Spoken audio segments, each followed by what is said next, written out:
this is my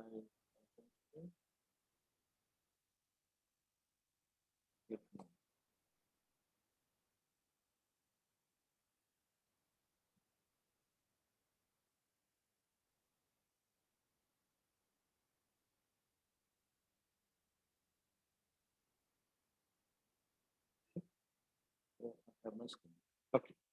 So there are a couple of things which we will learn before we actually start coding. The first thing is that if we talk about the Python versions, and okay, so let's go to the official website of Python.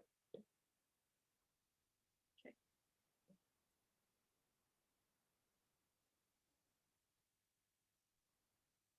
I think the current version is 3, right? 3 point. Yes, something. 3.9. So what you are using is the latest version.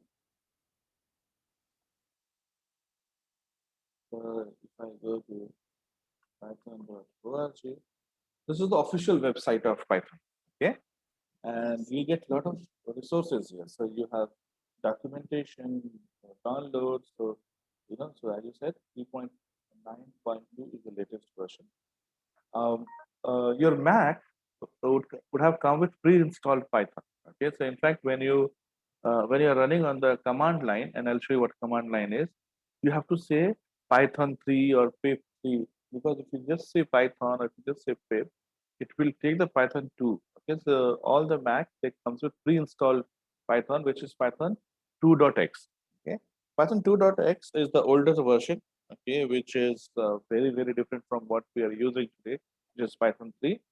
So so if you're a new programmer, okay, you will definitely never need Python 2. But let's say if you have very old code, if you're working for a company, the company has a very old code, 10-year-old code, so it might be okay in Python 2. But more likely, even there, you will not find it, because since 2015-16, companies all over the world they started moving to Python 3. So I'm sure your prospect, your company, your employer would have also moved to Python 3. So in 2020, we are in 2021, definitely they would have converted all the code from Python 2 to Python 3. Okay, that's one. Okay. So Python 3. Now in Python 3 as well, what happens, like Python is very dynamic language in the sense a lot of development work is happening every day. Okay, and there are some other changes which is happening like every 6 months or so. So there could be something which might work in 3.6, 3.7, but may not work in 3.9. So when you go to your company, you may not be working on 3.9. Okay? You could be working on 3.6 or 3.8 or 3.4. Okay, or 3.9. You might even be asked to maybe convert program which is not worked on 3.4 but not working on 3.9 to convert it to 3.9. Those kind of things. Which again, this is just for your information. We won't be doing anything like that. Okay. So because it's so much of changes happening, right? The program which probably would run perfectly on 3.6 may not even work on 3.9. Okay. So what happens that and you might end up working on 2 or 3 projects together. Okay. One project might be using 3.6, the project might be using 3.9. Okay. So the virtual environment that we spoke about, or creating different project, you can create different project, and each of the projects. So one project cannot be linked to two Python interpreter, right? We saw was only one place to give the location for Python interpreter. But you can install multiple Python versions on your machine, and each project can be linked to one interpreter. So if you're working on 3.8 and 3.9 project, so you need to create 2 projects, okay? And one project you link to 3.8, other project you link to 3.9. How do you link? We had that base interpreter column there in the project. So you need to select the interpreter version from there. Okay. So when you install it, you will get a path, right? It will get installed in some folder location. In that folder location you give. Okay, that will create the the the interpreter. So okay, so going back to the screen, this is if you are programming and if you are stuck somewhere, okay, if you don't know how to proceed, one option is, you do Google search, right? And you go to a website like Stack Overflow, which is the most popular website when, for addressing any technical problem. Okay, it has of course, it has Python queries, and that's the first place where if people come across any problem, they post it there. So even if you get stuck in the future, Stack Overflow is the popular website. You can do Google search, and by default, Stack Overflow will be in top three of results. Okay, but let's say Can, something. Sorry, please say I'm something. sorry. Can you give me the website, the spelling of Pack Overflow? Yeah. So Stack Overflow, and the thing is, generally, you do Google search, and it definitely come in top three. Okay. Oh, For okay. public Q&A, you can actually go and you can so these are kind of questions people will ask, and it is for Got it. all kinds of programming languages, okay? Not only for Python. It has all. It's one of the most popular, you can say, website for query resolution. People will post questions. Okay, I'm looking to produce. There's haven't found any sources online to trying to help inspiration. Yeah? This is the question posted. They post the code as well, and then somebody would answer here. Okay? Some expert would Got it. definitely come and answer. So it was posted just 2 minutes ago. So this is the newest uh, question that was posted.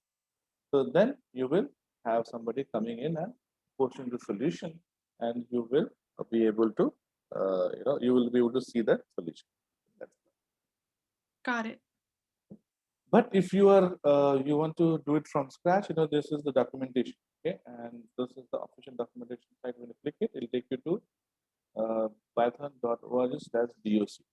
Okay, and you can type here print, or whatever you want to type, and it'll give you the complete, okay, description of the keyword that you type. Okay, so this is the Okay. official website. If anything is announced, it will be announced on this site first, and then people from this site, they actually take it and they start publishing on their website. Okay, so this is the official website. So here you have doc option, button option. The docs.partner.org/. Okay, you can actually find everything here. Now, one more thing I want to tell you about is when you are searching for a code on internet, okay, just make sure whether that's a Python 2 or Python 3 code. Okay, if it is Python 2 code, 80% chances that it may not work, right? And if it is Right. Python 3, then no, I would not say 80%, 50% chance you can say. 50% chances that it may not work. Okay, only 50% chances that it might work. Python 2 code can also work because Python 2 and 3 syntaxes are different. So if the syntax which are different, if you're not using syntax which is common if you're using, of course you won't see the error. Okay. So just make sure which version you are using. Okay. So you see this. So right now, if you see, these are the versions supported by Python. So 2.7 was the last version in Python 2, and UL means end of life. Okay, so they are no longer supporting 2.7, and for 3.5 also it is end of life. So 3.5 also it's not supporting, but from 3.6 to 3.9 is supported, and 3.10 probably will be out soon, maybe in 3 months or 6 months to be out. So when you're working in active program, you should be able to see anywhere from 3.6 to 3.10 or 3.9 rather. Okay, earlier to these versions are not no longer supported, so companies have to move to this newer version. Okay. Okay, uh, then uh, Python history, like who install, who develop and things like that. That's anyway not the point of discussion. Um, we will get going. Okay, so first we will see how different ways of running the program. Okay, now when you type Python here, okay. So it'll show me. I have actually Python 3.8. I don't have 3.9. So I have 3.9. So I mostly use 3.8. Okay. So I have 3.8, 3.9, 3.6, 3.7. Now I want to run, let's say I want to directly start typing on the screen. Okay. So I'll click on 3.9. Okay. It will launch this screen. You see this triple angular bracket. This means you are in a Python prompt. This is called as Python prompt. Just like you have command line prompt, it is Python prompt. Okay. And here you can type your program. So I can directly say print, okay, hello. Now when I hit enter, it gives the output.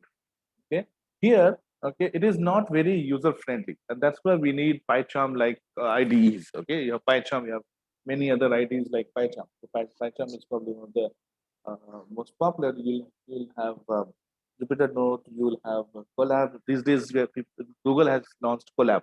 You can directly go online and write your program. You don't have to install Python and other things on your laptop. You just connect to collab.research.google.com and you can type your program there. Okay?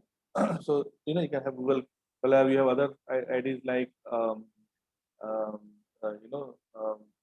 Atom or Visual Studio, okay, Eclipse. So these are other IDs.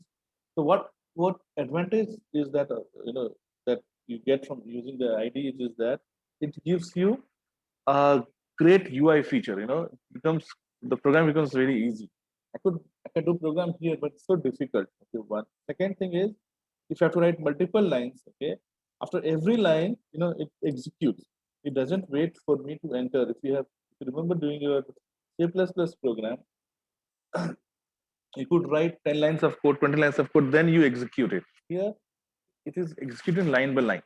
So that's why there's a difference between interpreter and compiler. So C++, Java, those are called compilers because it will give you, it will wait for you to enter complete program. Okay, you say that you have 15 lines of code or 10 lines of code. It will wait for those lines of code and then you execute the program. It will give you the complete output. But Python is interpreter. It executes every line. Okay, so that's why you see when I hit enter, immediately you saw the output. Okay, so this is the actual, Python thing, and IDE is like PyCharm is based on top of it. Okay, so that's one program, one thing. You could even okay, so okay, if I go to command prompt, CMD, and let's say that you have done program on your laptop, which has, if of course, let's say you already have installed Python and things like that. You have done the program, but you want to run it on a server, okay, or on some machine where PyCharm is not there or any other other IDs are not installed. It just has clean Python. So you write your program, you transfer the file using whatever different ways of transferring the file you have on that other machine. Then you go and you say something like this Python. Okay. Now when I hit Python here, since I have added Python in my location in the environment variables, I don't have to give the complete path. Okay. Otherwise, I would have had to say C colon slash user slash local whatever in complete path, and then I would have said Python. Then you say enter, and you give the path of where your file is .py. And the moment you hit enter, your program will run on this machine, right? So this is second way. So this is same way which PyCharm uses, right? PyCharm uses inside exact same syntax. First you give the Python path, then you give the path for your file, okay? And you hit enter, and I don't have a py here, so it says file not found. But if your file was there, it would have executed the file. So I have a question. Mhm. So for me, so is this the same thing for Mac? Because I know Yes, you're using yes, Windows. yes. Same thing for Mac as well. So in Windows you start from C colon. In your Mac you start from slash user, right? That's the only Yeah. difference. Okay, that makes sense. And another thing is that I noticed when you opened your Python, it gave you the black screen where you can write text and stuff. Right. So But for yeah, go ahead. Sorry, but for me, when I open my Python, it gives me like preferences, settings for file type, interpreter, and all that stuff. And then it gives me reset to factory settings. So how do I get to that point when No, I open so my Python? correct. So what I have changed my I don't remember exactly, but you can explore these options here. You'll have similar options, settings and things. You can go and change your font size, editor. You can change all these color, font, style, all this you can change. Okay. So that's one thing. But now that you have written a program, okay, and you have run a program, when you close the PyCharm and try to start again, I don't it'll ask you all those things because now it knows that okay, the project 2 in your case, Python project 2 is the default folder. It's not going to ask you anything like that. So I can wait. You just go close your PyCharm and try to start again. Okay, let me see if I can Yeah. get that.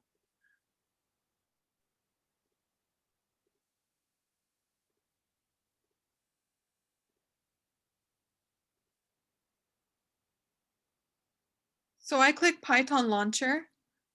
Not the Python launcher. You can directly click on PyCharm. Okay.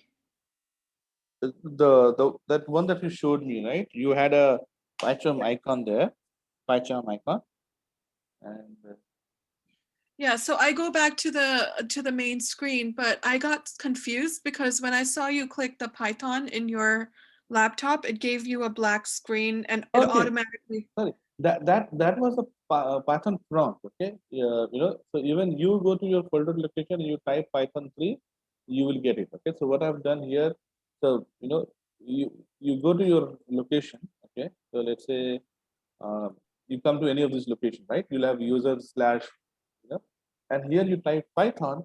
Okay, so this is different. Okay, this is, as you said, it is Python launcher, and it is purely Python. So there's no link to PyCharm here. Okay, even you would get it Okay. if you type Python 3 in the prompt anywhere, you would also get this triple angular bracket. Okay, a sign like this. This indicates that your Python has been successfully installed and you are able to access Python. Oh, okay, okay. I get it. Okay, sorry Yeah, about that. Thank you. no problem. And then when you go to, so this is PyCharm. Okay, what I used was Python, and that was only to show you. I'm not going to go to that screen ever again. Okay, because PyCharm is great tool, so we don't have to. And even I use PyCharm here. So you can go and change everything. You can change the font size, color, all these things from here. But yeah, if you hate your black screen, probably you can change it for the screen from here. But that those are under your settings, file and settings, and you can explore all these options. Okay, what is Okay. important here is the Python interpreter, which is under your project name. So my project is called Project Practice 1. Okay, and project interpreter, I can see I'm using Python 3.8. I can go and change different versions. Okay? I can go and change 3.9, okay, 3.8.3, same one time. I can go and change different versions. Okay, so you keep using 3.9, not a problem. Okay, and I'll keep using 3.8. So okay, so now that we are all set. Okay, so here see, if you see here, there are two important screens that we'll be using. The Python console is what we are using here, right? When we're running, it opens Python console. The terminal, okay? Terminal is what we will be using to install different things in future. So right now, probably we will not be using for next few days Python terminal, but when we need to use, I'll tell you, okay? You can go Okay. from here, or you can go from view, tool, windows, and you can go to terminal. Okay, but for now we'll be using Python console itself. Okay, so here, yeah. So as I said, Python is a case sensitive language, and all the commands that you will see in Python are is in um, small case, lower case. Okay, Okay. so so you say print, and you have said hello, and you can right click on it and say run p31, and your p30 get the output here. Okay, Okay. so um, the first thing that we'll talk about is the type of data that we use in Python. Okay, so the type of data that we use, okay, is called integer first. Okay, okay, so this hash is used for comment.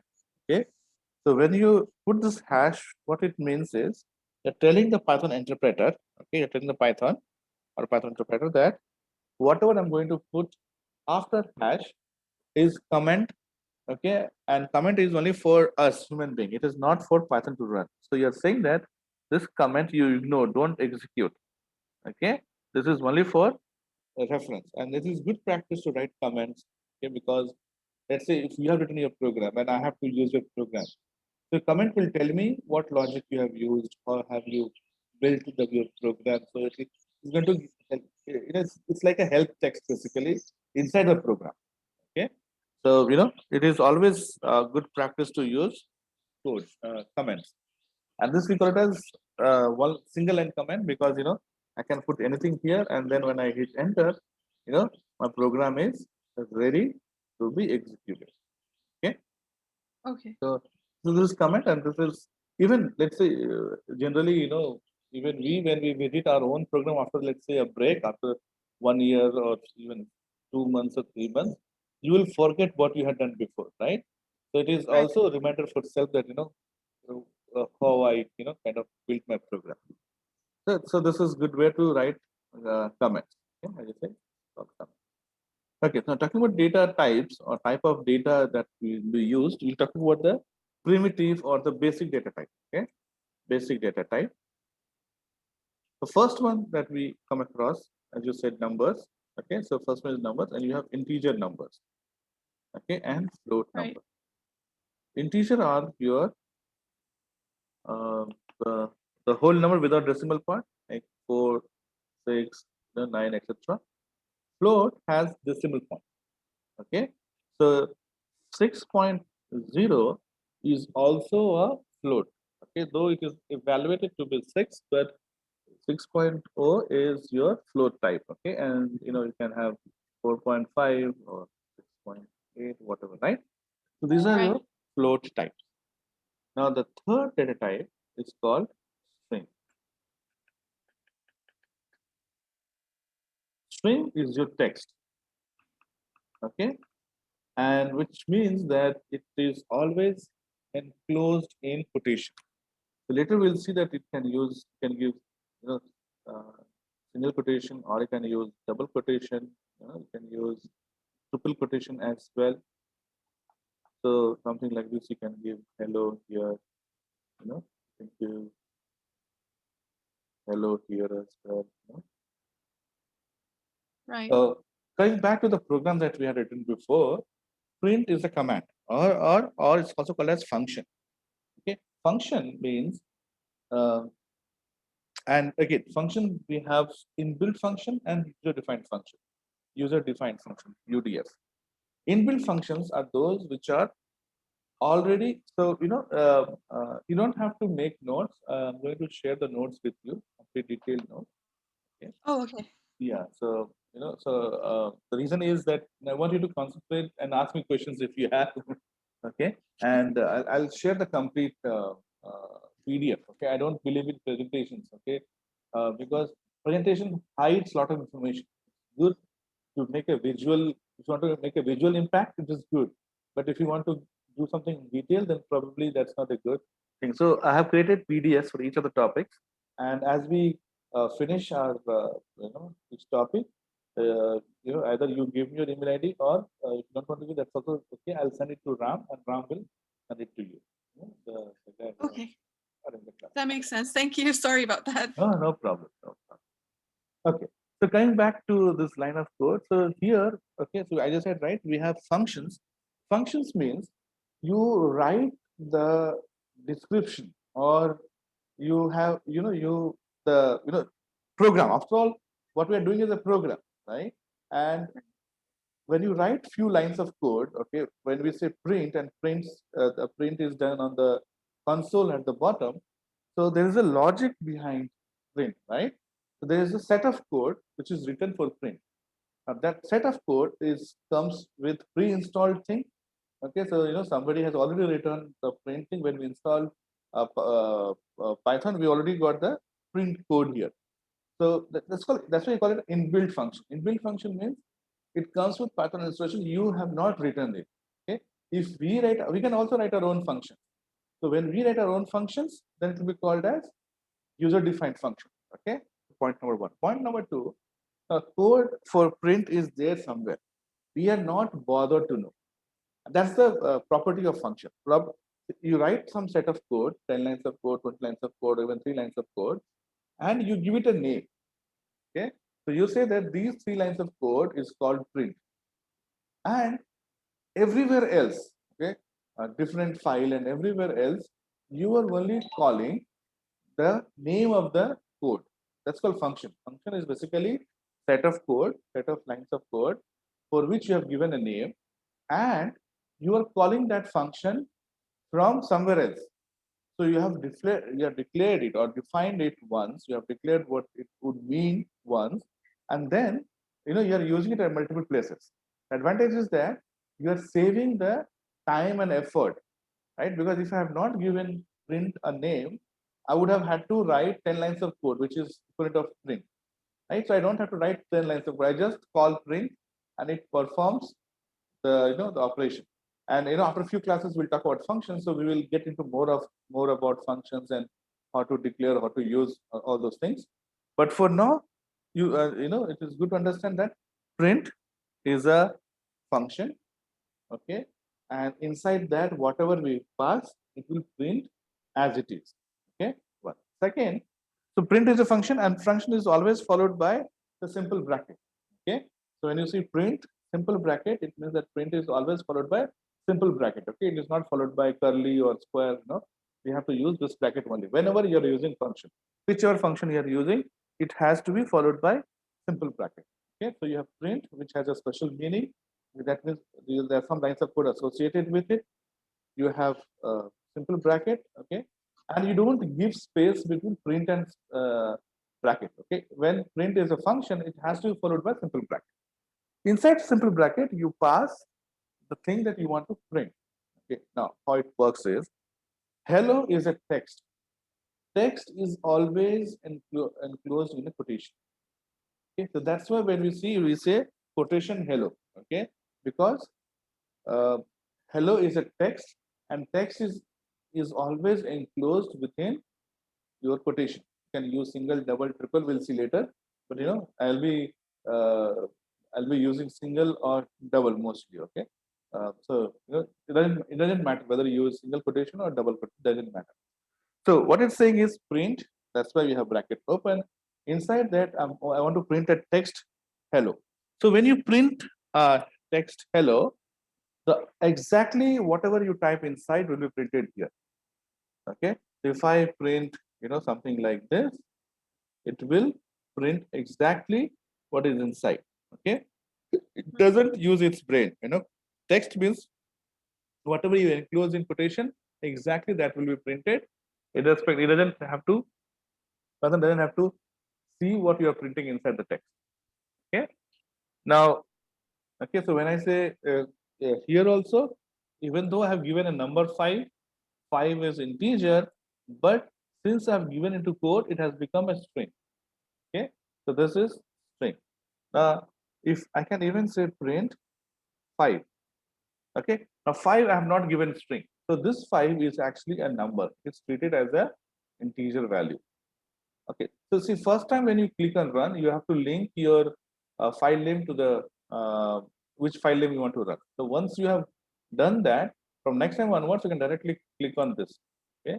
You don't have to go and select the file name. From next time onwards, you can directly click on this. But now let's say you want to change the file name, you want to go here, P2, then you go and select P2 again from here. Okay, so you can say right click here, run P2. Once you run P2, from next time onwards, you can directly click on this, green arrow, and it will run the program. Okay, so you don't have to go to run and call that it again and again.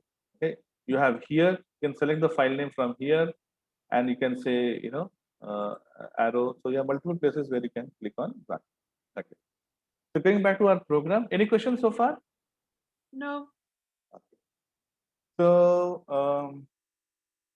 okay, so I have print 5. Okay, this print 5. So output you see exactly same. Okay, it is also 5. It is also 5, but internally it is string and this is integer. Now if I give 5 plus 3 or 5 plus 6, whatever. Now, since this is not a string, the print is going to evaluate and print it on the screen. It's going to evaluate and print it on the screen. So if I run it here, you won't get 5 plus 6, but you'll get 11 because both are integer. So when you put plus between integer, it is going to add them together and you get the final output. Okay. So if you have a Okay. complex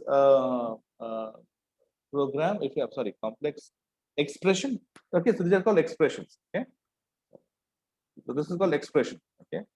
So you can have complex expression and you say print and it's going to print the actual simplified value on your screen here.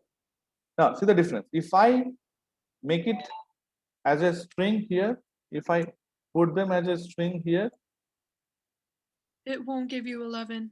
yes, and it will give us exactly whatever there in the quotation.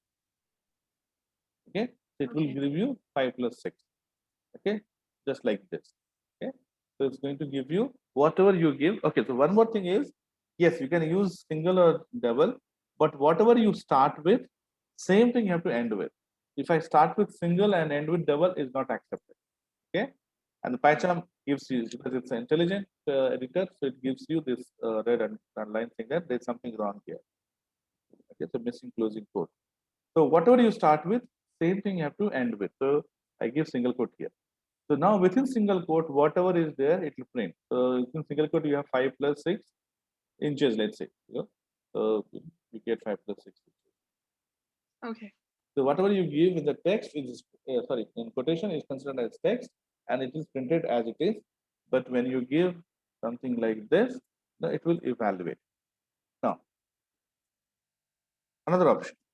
If I give 5 here in quote, I give plus here and I give 6 here. So what I'm doing, I am saying 5 is string, okay? And add is outside the code, right? Not inside the code. So that's why it is different from your line number 9. And you have 6 here. Now when I run it, okay, you get 5 and 6. So when you add two string, it concatenates. It puts them together. Okay. So when I say 5 as a string and 6 as a string, it is going to concatenate and give you 56 as output, not 5 plus 6, 11. 5 plus 6, 11 will be there only when you have integer, not text. So that's how the data type is important, because your output depends on the type of the data, okay, not on the value that you pass, right? As I said, right, passing 5 integer is different than passing 5 string. Okay. So does the integer thing, the print with the without the quotations on the side, does that also work with float, or is it just for integers? See, when you make a string, it is string. Doesn't matter whether it's float or integer or boolean. We'll talk about boolean and complex tomorrow. Doesn't matter. Okay, because it is string, so it is string. I can write YUTREW. Doesn't matter to the program because it is string. Right. Right. This is what you But asked me, right? no, but like Okay. over here we're doing it with string, right? But on the top we're using expression. This one, Yeah, so if I line just number put, 8. yeah, Okay. Yes. so So yes, so plus works with float as well. Okay. So 5 plus 3 plus 6 plus 2 will give us 11 plus 11.5, right? right. You get 11.5. So Okay, so plus, it works yeah, like that. yes. And we'll have one session where we'll talk about uh, this expression as well, like, different things that you can perform here. Okay. Okay. So these are called constant because we are passing them within the print. Okay. Now, if I have to change the value here, I can't change. So for that purpose, we use what is called as variable in any programming language. Okay, variables. Okay, is like you're defining a name for variable, and then you're using it. So when I say a equal to 5, that means a is a variable name which has value 5. Now you see here, this a is without quotation because a is a variable name. So when you define a variable name, it is without quotation. If I put a quote, it becomes a value. Okay, so there's difference between value and variable. So when you in mathematics, when you say let x be 0, right? Right. So it is like saying that let a be 5. Okay.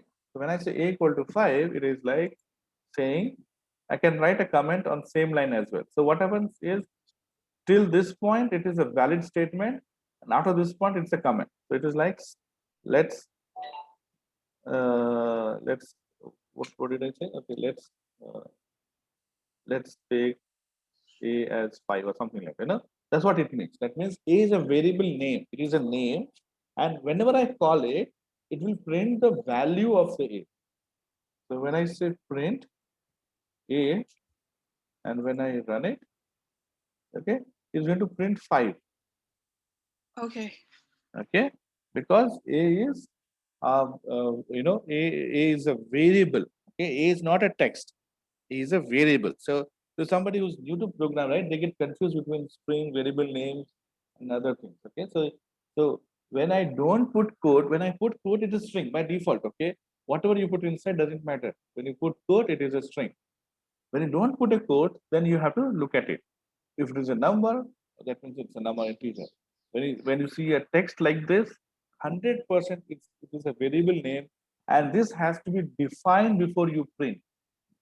Okay, when you select here, it's going to highlight in pink here. So if I say a equal to 10, okay, and when I select a, so you see both the a's are highlighted.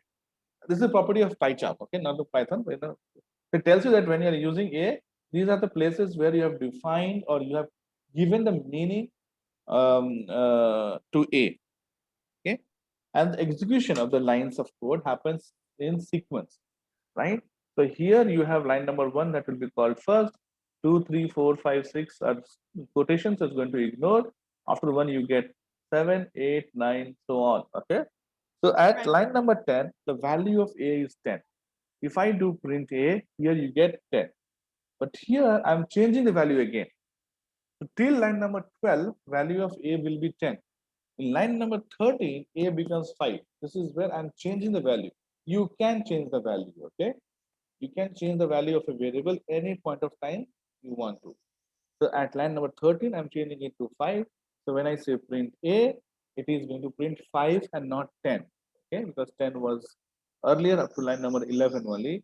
Now the value of a is 5. So if a equals 5 or a is equal to, well, it's a variable, but let's say if the a is equal to 5 was right beneath line number 10, it wouldn't make a difference, right?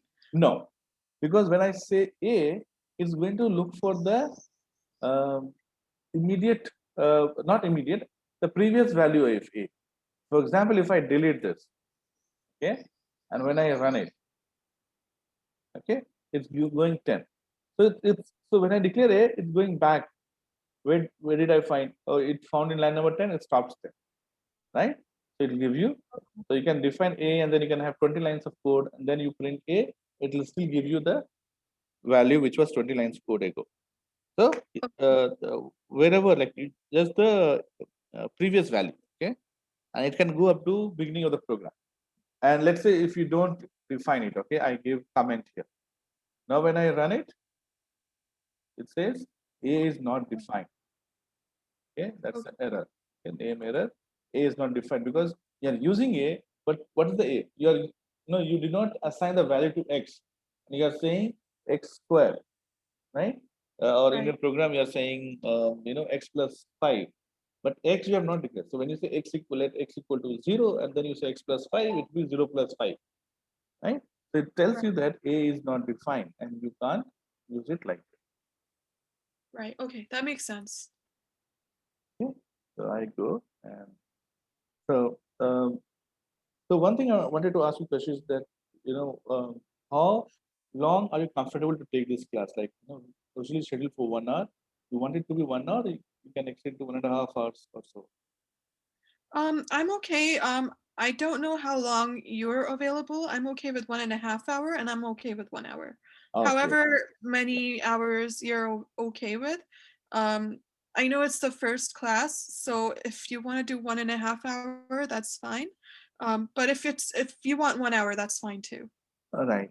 So I've got meet. So today I have a meeting. So today I have to end it in 1 hour. But generally, Thursday, Fridays, Saturdays, Sundays, you could do for more than an hour. Okay.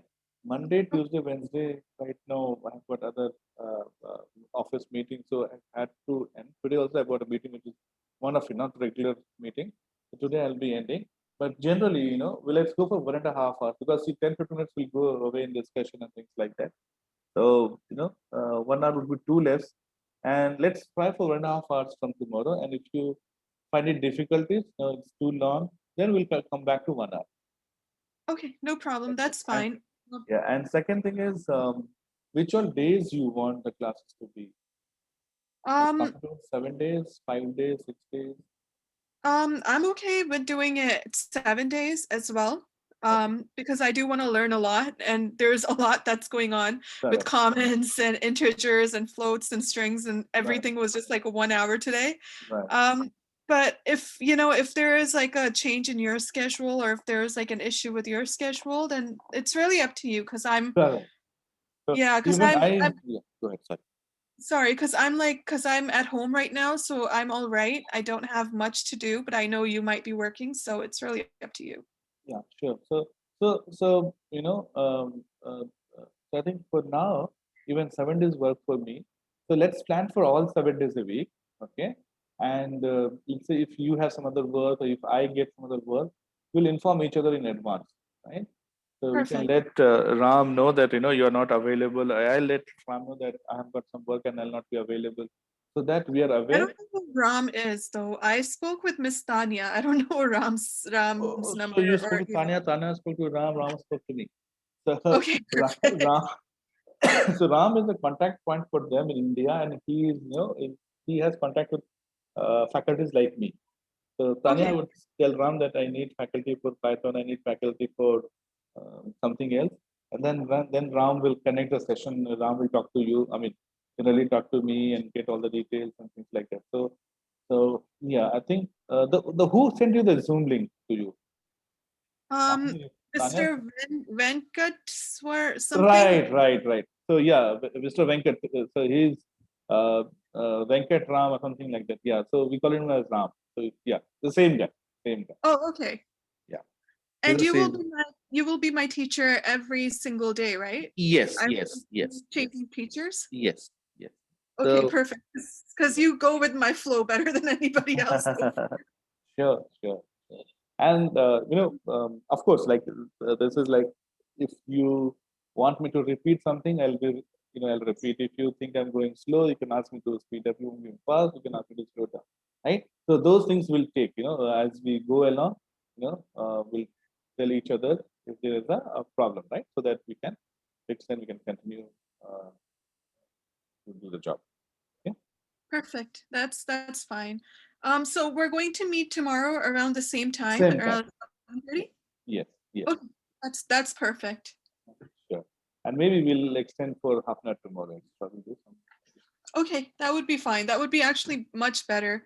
I really do want to learn this as much as I can, because it's like a very versatile, as opposed to like C++ plus plus and Oh, Java. I think this is much more used yes, nowadays. yes, yes. So I do want to get used to True. this. And initially I want to do it more because you get as you get more base. See, right now there's not much you can practice, right? What we did today, I mean, there's nothing you can practice, go and practice home, right? But let's say as we go along and we cover the basics, then you'll be able to practice a lot more programs. So my idea is to cover the basic, at least the basic part as soon as possible, so that you can go and practice beyond what we discuss in the class, right? And the Right. advanced topics we can take, if it is, we can take one per day or something like that. So that's okay. But basics I want to cover as soon as possible, so that you are not dependent on me. You can even practice something by looking at different sources, or from somewhere else. Also, you can practice and come back to me saying that I was trying this program, I got stuck here. How do I move? Uh, So, Right. so one way is you seeing. When you see me doing, probably it is easy, right? I have some programs and I'm going to write it for you. So you'll see, oh yeah, this is easy. But when you start practicing, that's when you'll feel the challenge. So I will give you some assignments from tomorrow onwards. Assignments is mostly to practice when you are free. And you come back to me saying that, I got Okay. stuck here, I'm not able to move. And then I'm going to help you. So when you get stuck, and if I help you there, and when the actual problem why you get stuck, you will learn much more, than just watching me doing it. Right. It's like the math teacher It's like teaching you A plus exactly. yeah, B, and then on the test you see like a whole calculus situation going on. Also, one more Yes. question before I have you go. Are there any online, I guess, sites where I can find like separate practice problems as well, or no? Yeah, there are several. Python, you don't have sort of resources there. You just say basic Python programs, intermediate Python programs, advanced Python programs, you get various sites. Okay. So, you can say basic Python programs for now, and you will get a lot of such sites you can practice. There are lots. Okay, that makes sense. I'm gonna look into it because I do want to practice the prints, the strings, the floats, so that I can remember it better. Yep. Um, but yeah, no problem. Then I guess I'll see you tomorrow then. Yep. We'll see you tomorrow. Okay. And we'll continue our discussion. Thank you so much. Welcome. Take care. You Bye. too. Bye bye.